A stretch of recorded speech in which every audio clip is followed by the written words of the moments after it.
ஜெய் ஸ்ரீ மாத்ரே நமக. ஜெய் குருதர் ஜெய் குரு பரசுராம். நமஸ்காரம். நான் கரூர்ல இருந்து வல்சலா பணிக்கர், பிரசன்ன ஜோதிடர். இன்னைக்கு நம்ம 2026ஆம் ஆண்டு குரு பயிற்சி பலன்கள் மிதுன ராசிக்கு எப்படி இருக்குன்னு பார்க்க போறோங்க. இந்த குரு பயிற்சி எப்போ வருது அப்படின்னா, திருக்கணிதப்படி 1/6 ஜூன் மாசம் 1ஆம் தேதி 2026. அதே மாதிரி வாக்கியப்படி 26/5/2026 வருது. திருக்கணிதப்படியும் வாக்கியப்படியும் சும்மா ஒரு 2-3 நாள் தான் வித்தியாசமா இருக்கு. அதனால நம்ம எது ஃபர்ஸ்ட் வருதோ அதை எடுத்துக்கலாம். அப்படி பார்த்தா வாக்கியப்படி மே மாசம் 26ஆம் தேதி 26/5/2026 வைகாசி மாசம் 12ஆம் தேதி செவ்வாய்க்கிழமை காலை 11:05 ஹஸ்த நட்சத்திரத்துல குரு மிதுன ராசியில இருந்து கடக ராசிக்கு பயிற்சி ஆகுறாருங்க. இவ்வளவு நாளா ஜென்ம குரு இருந்திருக்கும். அப்பப்போ உங்களுக்கு டென்ஷன் இருந்திருக்கும். இருந்தாலும் நிறைய மாற்றங்களை சந்திச்சிருப்பீங்க. இப்ப குரு 2ஆம் இடத்துக்கு வராரு. 2ஆம் இடத்துக்கு என்ன செய்யறாரு? உச்சமாகிறாரு. சோ 7-10 கூடையவர் குரு. அவரு 2ஆம் இடத்துக்கு உச்சம் பெற்று உங்களுக்கு எதை பாக்குறாரு? 6ஆம் இடத்தை பாக்குறாரு, 8ஆம் இடத்தை பாக்குறாரு, 10ஆம் இடத்தை பாக்குறாரு. உங்களுடைய ராசிக்கு நன்மைகள் நிறைய இருக்கு. காசு பணம் பொருளாதாரம் அப்படிங்கிறது உயர்வான நிலையத்தான் குறிக்க போகுது. நீங்க எந்த அளவுக்கு ஹார்ட் ஒர்க் போடுறீங்களோ அந்த அளவுக்கு குரு உச்சம் பெற்று பார்வையினால உங்களுக்கு நல்ல காசு பணம் பொருளாதார வளர்ச்சிய குரு சேர்க்க போறாருங்க. குரு 2ஆம் இடத்துல உச்சம் பெறுது. இந்த 12 வருஷத்துக்கு ஒரு தடவை தான் குரு உச்சம் பெறுவாருங்க. இது மிதுன ராசியை பொறுத்த வரைக்கும் 2ஆம் இடம்ங்கிறது பெரிய விஷயம். ஏன்னா 2ஆம் இடம்ங்கிறது குடும்பஸ்தானம், வருமான ஸ்தானம்ங்க. அப்போ குடும்பத்துல இவ்வளவு நாளா எவ்வளவு விஷயங்கள், கெட்ட விஷயங்கள் நடந்தா அத்தனையுமே மாறி நன்மைகள் நடக்க போகுது. குடும்ப ரீதியாக நல்ல ஒரு இணக்கமான ஒரு சூழ்நிலை, குடும்பத்தாருடைய ஆதரவுகள் கிடைக்கும், வருமானம் நல்ல வருமானம் வரப்போகுதுங்க. குரு உங்களுக்கு 7-10 கூடையவங்க. தொழில் ஸ்தானத்தையும் பாக்குறாரு குரு. அதுதான் இங்க சிறப்பு. முக்கியமா என்னன்னா தொழில அதிகமா கவனம் செலுத்துங்க. கொஞ்சம் சோம்பேறித்தனத்தை ஒதுக்கி வச்சுட்டு, மிதுன ராசிக்காரங்களுக்கு சோம்பேறினாக கோவம் வந்துருது. பொதுவாவே கன்னி ராசி, மிதுன ராசி இதுல யாரு ரொம்ப தொழிலா இருந்தாலும் சரி, உத்தியோகமா இருந்தாலும் சரி ஆக்டிவேட்டா இருப்பாங்க. ரொம்ப எப்ப எனி டைம் அதுலயே இருக்கிறவங்க கன்னி ராசி தான். மிதுன ராசிக்கு கொஞ்சம் அந்த ரசிப்புத்தன்மை கலை ரீதியா இதா இருக்கனால அவங்க கொஞ்சம் லைட்டா சோம்பேறித்தனமா இருப்பாங்க. அதெல்லாம் கொஞ்சம் மாத்திட்டு மிதுன ராசிக்காரங்க உழைப்புன்னு நீங்க இருந்துட்டீங்க அப்படின்னா வருமானம் அதிகமா இருக்கு. 12 வருஷத்துக்கு ஒரு தடவை தான் வருவாரு குரு, உச்சம் பெறுவாரு. அதனால தயவு செய்து இந்த வருடம் கொஞ்சம் போக்கஸ்டா இருங்க. போக்கஸ்டா இருந்தீங்கனாலே நீங்க உங்களுடைய லைஃப் டைம்ல எவ்வளவு காசு பணம் சம்பாதிக்கணுமோ அதுக்கு உண்டான வழி உங்களுக்கு குரு காமிச்சுவாரு. குரு வழிகாட்டுறதுன்றதுக்கு இல்லையா, அது எந்த ராசிக்கு இருக்கோ இல்லையோ உங்க ராசிக்கு இருக்கு. சோ நீங்க என்ன பண்ணணும் அப்படின்னா, உங்களுடைய விஷயங்களை என்ன பண்ணணும்னு எழுதி பாருங்க. மிதுன ராசிக்காரங்களுக்கு எழுதி பாக்குறது நன்மைகளை சேர்க்கும். எப்படி நம்ம முன்னேறலாம் அப்படின்னு சொல்லி உங்களுக்குள்ளேயே இதுல ஓட விடுங்க. கட்டாயம் சக்சஸ் ஆயிருவீங்க. குரு உச்சபலம் பெற்றுக்கிறது எவ்வளவு சிறப்பான விஷயம் தெரியுங்களா? இந்த வருஷத்தை நீங்க தவற விட்டுட்டீங்கன்னா 12 வருஷம் வெயிட் பண்ணணும், அவ்வளவுதான். ஏன்னா குரு உச்சம் பெறுவது 12 வருஷத்துக்கு ஒரு தடவை தான் நடக்க போகுது. அதனால வருமானம்ங்கிறது பல வகை. இந்த வழியில இருந்து தான் உங்களுக்கு வருமானம் அப்படின்னு சொல்லவே முடியாது. பல வகைகள்ல இருந்து வருங்க. தொழில அபிவிருத்தி பண்ணலாம். தொழில் ஸ்தானத்தை குரு பாக்குறாரு. அப்ப புதுசா தொழில் தொடங்கலாமான்னா தாராளமா தொடங்கலாம். உத்தியோக ரீதியா நல்ல அமைப்புகள் இருக்கு. இல்லைங்க எனக்கு சொந்த தொழில் செய்யக்கூடாது அப்படின்னு இருக்கு அப்படின்னா பார்ட்னர்ஷிப் போட்டு நீங்க தொடங்கலாம். உங்ககிட்ட காசு பணம் இருக்கு, இன்வெஸ்ட்மெண்ட் பண்றதுக்கு பணம் இருக்கு அப்படின்னாலும் குரு உங்களுக்கு 7 கூடையவரா இருக்கனால பார்ட்னர்ஷிப் போட்டு தொடங்கலாம். ஆனா உங்களுடைய ஜாதகத்துல தொழில்ஸ்தானம் எப்படி இருக்கு, பார்ட்னர்ஷிப் ஸ்தானம் எப்படி இருக்குங்கிறதெல்லாம் பார்த்துட்டு தொடங்குங்க. ஏன்னா நீங்க லக்னம் வேற இதுல நீங்க பிறந்திருக்கலாம். அதனால அதையெல்லாம் யோசிச்சு பார்த்துட்டு அதுக்கப்புறம் ஸ்டார்ட் பண்ணிக்கோங்க. ஆனா கோச்சார ரீதியா தொழில் ஸ்டார்ட் பண்றதுக்கு இந்த டைம் நல்ல டைம் தான். சிறப்பான காலங்களும் நேரங்களும் ஒத்து வருது. அதனால நீங்க ஸ்டார்ட் பண்ணிக்கலாம். வருமானம் நல்லா வரும். ஏற்கனவே ஒரு தொழில் நஷ்டத்துல போயிட்டு இருக்குன்னு வச்சுக்கோங்களேன். இந்த டைம் கொஞ்சம் கூடுதலான உழைப்பை நீங்க போடும்போது நல்ல காசு பணத்தை நீங்க எடுத்துடலாங்க. நிறைய அமைப்புகள் இருக்கு, நன்மைகள் இருக்கு. காசு பணத்தை எடுத்துடலாம்.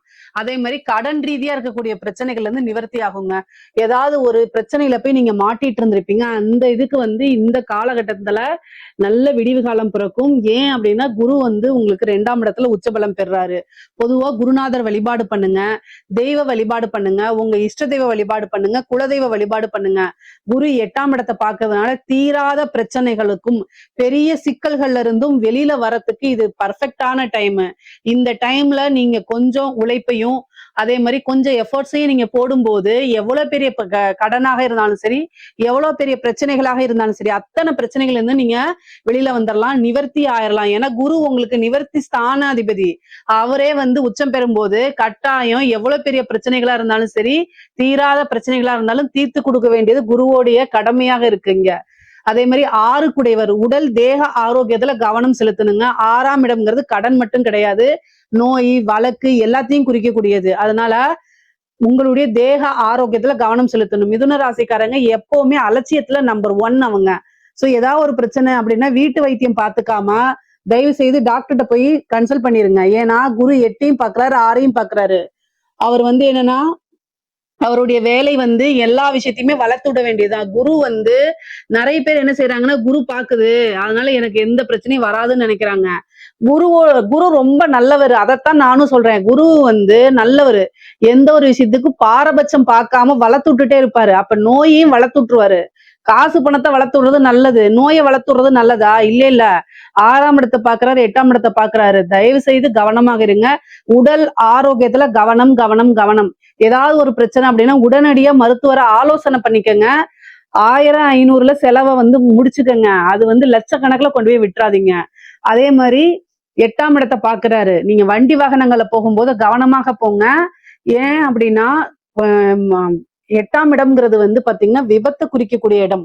சோ அதனால வண்டி வாகனங்கள்ல போகும்போது நீங்க நல்லாதான் போவீங்க, கரெக்டா ஓட்டினாலும் நமக்கு நேரங்காலம் சரியில்லைன்னா ஆப்போசிட்ல இருந்து வந்து இது பண்ணுவாங்க. அதனால ரொம்ப ரொம்ப கவனமாக இருக்கணும். வண்டி வாகனங்கள்ல போகும்போது கவனமாக போங்க. அதே மாதிரி தேக ஆரோக்கியத்துல ஏதாவது சர்ஜரி இந்த மாதிரி பிரச்சனைகள் வரத்துக்கு அமைப்புகள் இருக்கு. குரு வந்து மருத்துவ செலவை கொடுக்க போறாரு, மருத்துவ விரயத்தை கொடுக்க போறாரு. 2ஆம் இடத்திலே உச்சம் பெறனால கண் அறுவை சிகிச்சை நிறைய பேத்துக்கு நடக்கிறதுக்கு வாய்ப்பு இருக்கு. அதே மாதிரி குடும்பத்துல இருக்கவங்களுக்கு மருத்துவ செலவு இருக்குது. இதெல்லாம் கவனமாக இருங்க. வருமானம் பல வகையில இருந்து வந்துருங்க. அதே மாதிரி கோர்ட்டு கேஸ் பிரச்சனைகள் இருக்கு அப்படின்னா அது எல்லாமே சால்வ் ஆக போகுது. மெயினா வந்து நீங்க யார் மேல கேஸ் போட்டிருக்கீங்க, அந்த இதுக்காக தீர்ப்புக்காக வெயிட் பண்ணிட்டு இருக்கீங்க அப்படின்னா அது எல்லாமே உங்களுக்கு சால்வ் ஆயிரும். ரொம்ப நல்ல அமைப்புகள் இருக்குங்க. வெற்றி அப்படிங்கிறது உங்க பக்கம் தான் இருக்கு. ஏன்னா குரு வந்து 6ஆம் இடத்தை பாக்குறாரு.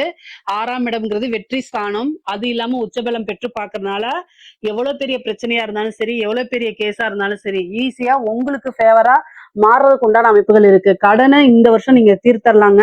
இந்த 2026 வந்து முடியும் போது கடன் பிரச்சனை அப்படிங்கிறது உங்களுக்கு இருக்காது. எவ்வளவு பெரிய கடனா இருந்தாலும் அதுக்குன்னு ஒரு சோர்ஸ் கட்டாயம் வந்து உங்களுக்கு வந்துரும். நீங்க அதை எப்படி ஹேண்டில் பண்றீங்கிற விஷயத்தையும் பொறுத்துதான் இருக்குது. கடன் அப்படிங்கிறது வந்து 6ஆம் இடமா இருக்கனால குரு வந்து உங்களுக்கு பாக்குறாரு. 7 கூடையவர் நிவர்த்தி ஸ்தான அமைப்பு கூடையவரே குரு தான் உங்களுக்கு. அப்ப கடன்ல இருந்து கட்டாயம் ஒரு நிவர்த்தி ஆயிரும். நீங்க கடன் தீர்றதுக்கு என்ன பரிகாரம் அப்படிங்கறத நம்ம சேனல்ல போட்டிருப்போம். அதை நீங்க போய் பாருங்க.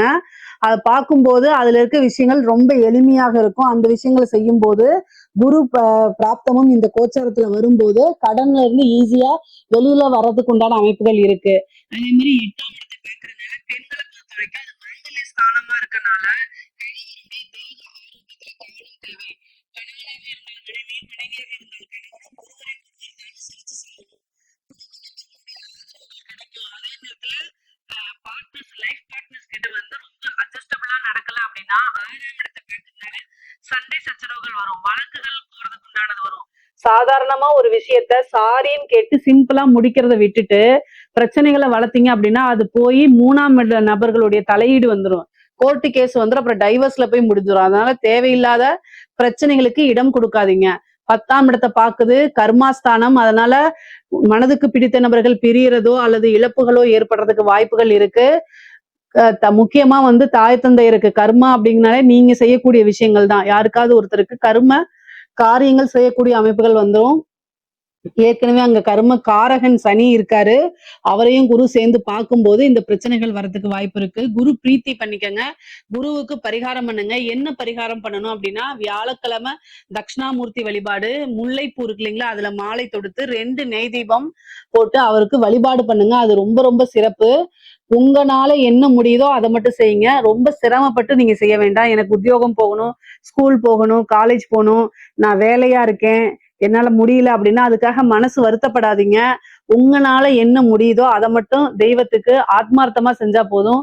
சிவபெருமான் வழிபாடு பண்ணிக்கோங்க, தட்சிணாமூர்த்தி வழிபாடு பண்ணிக்கோங்க. நவகிரகங்கள்ல குரு பகவான் ஒருத்தர் இருப்பாரு, மஞ்சள் கலர் ட்ரெஸ் போட்டுட்டு, அவரை போய் வழிபாடு பண்ணிக்கோங்க. இதெல்லாம் பண்ணும்போது உங்களுக்கு நன்மைகள் அதிகமாகவும் தீமைகள் ரொம்ப குறைவாகவும் இருக்கும். பெண்களை பொறுத்த வரைக்கும் உங்களுக்கு காசு பணம் பல வகைகள்ல இருந்து வரும். ஏன்னா வருமான ஸ்தானத்துலதான் குரு இருக்காரு. குடும்பத்தோருடைய ஆதரவுகள் உங்களுக்கு அதிகமாக கிடைக்கும். அதே மாதிரி ஆடை ஆபரண சேர்க்கை இருக்குது. 10ஆம் இடத்தை பார்க்கறதுனால நீங்க வேலைக்கு போகக்கூடிய அமைப்புகள் இருக்கு. ஒரு புதுசா தொழில் ஸ்டார்ட் பண்ணக்கூடிய அமைப்புகள்லாம் இருக்கு. நிறைய காசு பணம் சேர்க்கக்கூடிய அமைப்புகள் இருக்கு. குடும்பத்தாருடையது பிரச்சனைகள்லாம் இருக்கும் பாத்தீங்களா, அதெல்லாம் நீங்கிறது. 8ஆம் இடத்தை பார்க்கறதுனால நீங்க வெளியில போகும்போதோ அல்லது வரும்போதோ என்னன்னா இன்ஃபர்மேஷனை ஷேர் பண்ணுங்க. வீட்லயோ அல்லது அப்பா அம்மா கிட்டயோ அல்லது கணவர்கிட்டயோ சொல்ல முடியாத ஒரு விஷயம் மிக தவறான விஷயம். அதை நீங்க செய்யக்கூடாது. உங்களுக்கு ஆசைப்பட்ட விஷயங்களை மத்தவங்ககிட்ட சொல்லிட்டு அதை செய்யுங்க.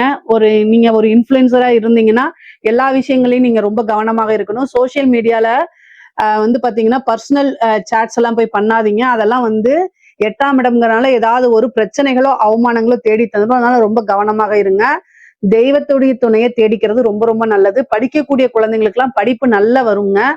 ஏன் அப்படின்னா 2ஆம் இடம்ங்கிறதே வாக்கு ஸ்தானம் தான், கல்வி ஸ்தானம் தான். அதனால படிக்கக்கூடிய குழந்தைங்களுக்கு படிப்புல நல்ல ஆர்வம், நல்ல ஞாபக திறனு, நல்ல மதிப்பெண்கள் எடுத்து தேர்ச்சி பெறக்கூடிய அமைப்புகள்லாம் இந்த வருடம் உங்களுக்கு இருக்கு.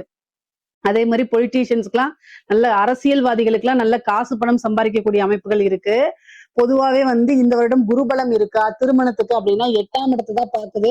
அதனால 2ஆம் இடம்ங்கிறது குடும்பஸ்தானம். அதனால 50% தான் குருபலம் இருக்கு திருமணத்துக்கு. ஆனா உங்களோட ஜாதக ரீதியா குரு 7ஆம் அதிபதியுடைய திசாவோ புத்தியோ நடக்கும் பட்சத்தில் குருவும் 2ஆம் இடத்துல இருக்கிறனாலையும் நீங்க என்ன செய்யலாம் அப்படின்னா திருமணத்துக்கு தாராளமா போய்க்கலாம். ஆனா 7ஆம் இடத்தை பார்த்தாதான் குருபலம் 100% பரிபூர்ணமாக இருக்குன்னு அர்த்தம். இங்க 7ஆம் இடத்தை எல்லாம் பார்க்கல, 6ஆம் இடத்தை தான் பாக்குது. ஆனா ஜாதக ரீதியா சில பேத்துக்கு தசா புத்திகள் அப்படிங்கிற விஷயங்கள் 7ஆம் இடத்துல இருக்கிறது, 7ஆம் அதிபதியோடது லக்னத்துக்கு அது மாதிரி பார்த்து பண்ணுவாங்க. அது மாதிரி பண்றதுலாம் நீங்க தாராளமா பண்ணிக்கலாம்.